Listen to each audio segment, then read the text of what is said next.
اعوذ باللہ من الشیطان الرجیم بسم اللہ الرحمن الرحیم ان امیر المؤمنین علیہ الصلاۃ والسلام والطمانینۃ الی کل احد قبل الاختبار عاجز، کہ آزمائے اور پرکھے بغیر ہر ایک پر اعتبار کرنا عجز اور کمزوری ہے۔ انسان ایک معاشرتی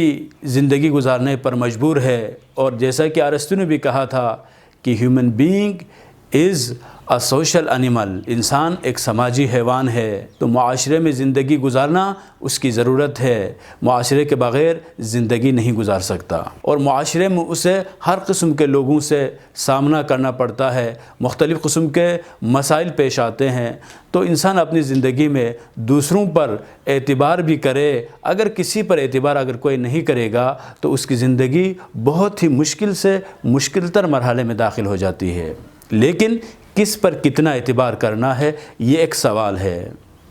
یہاں پر مولا فرماتے ہیں ہر شخص جس سے آپ ملتے ہیں، مختلف قسم کے لوگوں سے جو ڈیلی بیسس پر آپ ملاقات کرتے ہیں، ہر شخص پر آپ اعتبار نہیں کر سکتے۔ اور اردو میں بہت خوبصورت ایک جملہ ہے کہ ہر ہاتھ ملانے والا آپ کا دوست نہیں ہوتا، اور اسی طرح سے ایک اور خوبصورت جملہ ہے ہر چمکنے والی چیز سونا نہیں ہو سکتی ہے۔ تو کس پر کتنا اعتبار کرنا ہے، کس کو آپ اپنا دوست بنا سکتے ہیں، کس کو آپ اپنی زندگی میں اپنے رازوں کے لیے امین بنا سکتے ہیں، یہاں پر سوچنا ضروری ہے، فکر کرنا ضروری ہے، غور کرنا ضروری ہے۔ آج کل ہم معاشرے میں دیکھتے ہیں کہ بڑے بڑے لوگ بہت خوبصورت شکل صورت میں آپ کو نظر آتے ہیں، اور ظاہراً تو ایسا لگتا ہے بڑے ایماندار ہے، بڑے مومن ہے، بڑے قابل اعتبار ہے، بس ان کی ظاہری جو اپیرنس ہے اس کو دیکھ کر ہم اعتبار کرنا شروع کرتے ہیں، حقیقت میں وہی لوگ ہمیں دھوکہ دینا شروع کر دیتے ہیں۔ اگر آپ اپنی زندگی میں مطالعہ کرنا شروع کریں گے کہ کہاں کہاں پر آپ کو کس کی طرف سے دھوکہ ہوا ہے، تو یقیناً آپ کو ایسے لوگوں کی طرف سے دھوکے بہت ہوئے ہوں گے جن پر آپ اعتبار کرتے تھے، جن پر آپ اعتماد کرتے تھے۔ بزنس کی دنیا میں اگر آپ دیکھتے ہیں تو 2-4 سلام دعا کرنے کے بعد یہ ایک ٹرینڈ چلا ہوا ہے، ایک سلسلہ چلا ہوا ہے کہ پہلے دن آپ سے چھوٹے لیول کا ایک معاہدہ کرتا ہے، اور اس کے فوراً بعد جو ہے وہ آپ کو پے کرنا شروع کر دیتا ہے، پھر تھوڑا سا ہائی لیول پر آ جاتا ہے، پھر 1 لاکھ تک، پھر 2 لاکھ تک، اور جیسے جیسے آپ یہ چند دن کی زندگی کے جو تجربات ہے، اس کے ساتھ جو ڈیلنگز ہے، اس کے ساتھ جو ہونے والے کاروبار ہے، اس کی وجہ سے آپ جب مطمئن ہو جاتے ہیں تو لاکھوں کا آپ کو نقصان دے کر بندہ ہی غائب ہو جاتا ہے۔ اسی طرح سے اور بھی زندگی کے معاملات میں آپ کسی کو 2-4 دن کے سلام کرنے کی وجہ سے، کہیں راستے میں ملنے کی وجہ سے، کہیں مسجد میں آپ کی ملاقات کی وجہ سے، نماز پڑھتے ہوئے دکھائی دینے کی وجہ سے، یا 2-4 نصیحتیں کرنے کی وجہ سے اعتبار کرنا شروع کر دیتے ہیں، اور ان سے جب راہ و رسم آپ بنانا شروع کر دیتے ہیں تو بعد میں زندگی میں ہی لوگ آپ کی عزت کے ساتھ کھیلنے والے بن جاتے ہیں۔ تو امیر المؤمنین علیہ الصلوۃ والسلام فرماتے ہیں آزمائے بغیر، دیکھے بغیر، جانچے بغیر کسی شخص پر کوئی اعتماد کرتا ہے تو یہ اس کی بیوقوفی ہے، یہ اس کی حماقت ہے، اور حماقت اور بیوقوفی کی سزا انسان کو زندگی میں ہی مل جاتی ہے۔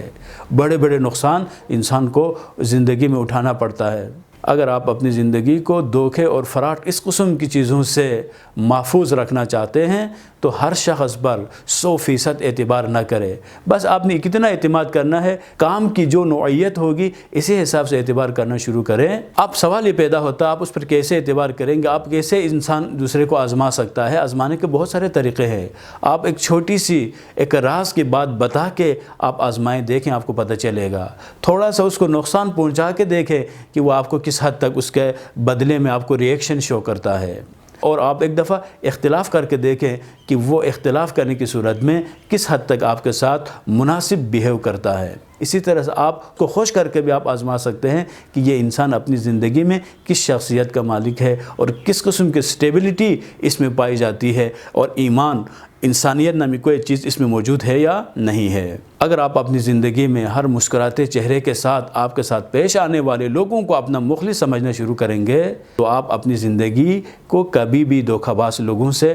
محفوظ نہیں رکھ سکتے ہیں۔ آپ اعتبار اس وقت کریں جب آپ کو اس آدمی کی ذہنی جو ترجیحات ہے ان کے بارے میں آپ کو پتہ چل جائے، اس کی جو فیملی بیک گراؤنڈس ہے اس کے بارے میں آپ کو پتہ چل جائے، اور اس آدمی کو مختلف قسم کے آزمائشوں میں ڈال کر آزمائیں۔ اس کے بعد وہ اگر میرٹ پر اترتا ہے تو جا کر آپ اعتبار کر سکتے ہیں، ورنہ